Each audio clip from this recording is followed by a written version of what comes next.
पॉल्गर sisters कौन थी और कैसे वो चेस की वर्ल्ड चैंपियंस बने? Hi, my name is Dipanshu Bajaj. I'm a lifestyle developer, storyteller, educator at ISKCON Youth Forum Delhi, and let us discuss our today's topic, Polgar sisters and the culture of good habits. तो story चालू होती है लाज़लो पॉल्गर और उनकी wife Clara से, जिनका दोनों का मानना था कि कोई भी व्यक्ति जीनियस पैदा नहीं होता, वो प्रॉपर एजुकेशन और ट्रेनिंग से जीनियस बनता है। तो इस चीज़ को टेस्ट करने के लिए उन्होंने अपने खुद के बच्चों को ही सिलेक्ट किया और चेस जो गेम थी उसको as a suitable experiment opt किया। कुछ समय बाद लाज़लो पॉल्गर और उनकी वाइफ क्लारा को 3 बच्चे हुए, सुजन, सोफिया एंड जूडिथ। उनको घर में ही होम स्कूलिंग दिया गया और उनके घर में चेस की बुक्स और चेस के फेमस प्लेयर्स की फ़ोटोज़ से भरा हुआ था। उनको एक चेस प्लेयर बनने का एक ट्रेनिंग और एजुकेशन दिया जा रहा था। उसका रिज़ल्ट ये हुआ कि सुजन जो सबसे बड़ी थी, वो 4 साल की उम्र से ही चेस खेलना चालू कर दिया उन्होंने और अगले 6 महीने में ही अपने से बड़े उम्र के लोगों को उन्होंने हराना चालू कर दिया। सोफिया जो थी, सोफिया और ज़्यादा अच्छी परफॉर्मेंस करने लगी। सोफिया ने 14 इयर्स की उम्र में वर्ल्ड चैम्पियनशिप हासिल कर ली थी और थोड़े टाइम बाद जाके वो ग्रैंड मास्टर बन गई। जूडिथ जो थी वो और भी सबसे अच्छा परफॉर्मेंस करने लग रही थी। जूडिथ जो थी वो 12 साल की उम्र में ही वर्ल्ड के टॉप 100 चेस प्लेयर्स के नाम में सबसे यंगेस्ट चेस प्लेयर रजिस्टर की गई थी और 15 साल की उम्र में ही वो वर्ल्ड की सबसे यंगेस्ट ग्रैंड मास्टर बन चुकी थी, जिसका अगले 26 साल तक रिकॉर्ड होल्ड हुआ। पॉल्गर सिस्टर्स के लिए चेस खेलना कभी कोई बर्डन नहीं रहा उनको, बल्कि ज़्यादा रिलेशेबल एक्टिविटी लगता था चेस खेलना।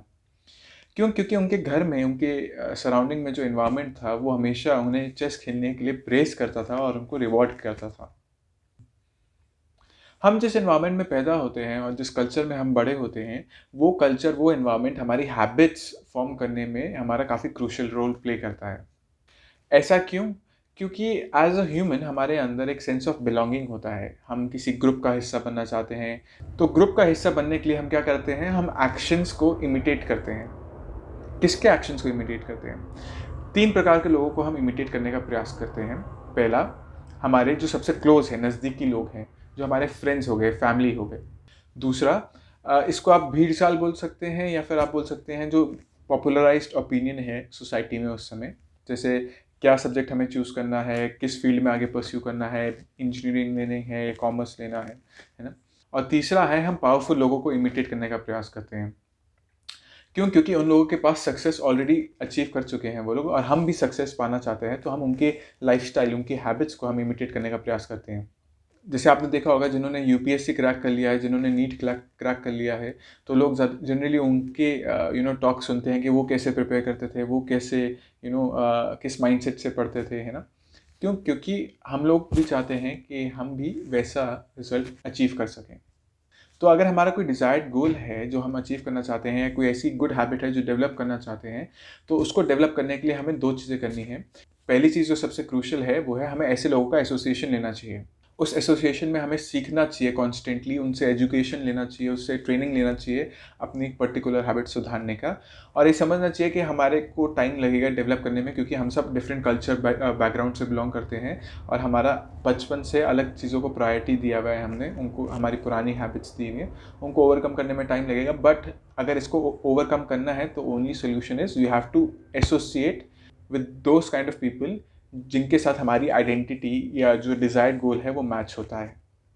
सेकंड है, हमारे और उन जिन लोगों से हम सीखना चाहते हैं, जिन लोगों के साथ हम एसोसिएट करना चाहते हैं, उसमें कुछ कॉमनैलिटीज़ होनी चाहिए, है ना? ताकि जब हम उनके एसोसिएशन में जाए तो हमें ग्रुप जो है बहुत ऑकवर्ड सा ना लगे, हमें बहुत अपीलिंग रहे, है ना? जैसे फॉर एग्जांपल सेम किसी का सब्जेक्ट होना चाहिए, है ना? तो ये 2 पॉइंट्स ध्यान रखने से हम अपनी गुड हैबिट्स जो हैं उनको डेवलप करने के लिए, उनको अपीलिंग बनाने के लिए, उनको कंटिन्यू रखने के लिए हम सक्सेसफुल हो पाएंगे। सो अगर आपको ये वीडियो अच्छी लगी, आप इसको लाइक कर सकते हैं, इसको कमेंट कर सकते हैं आपको क्या पॉइंट अच्छा लगा हो, और कमेंट कर सकते हैं आपके बचपन में ऐसी कौन सी हैबिट थी जो आपने देख के उसे सीखा, कि ताकि आप एक ग्रुप का हिस्सा बन सके, और अब आपको लगता है कि नहीं, ये मैंने गलत चीज़ सीख ली, है ना?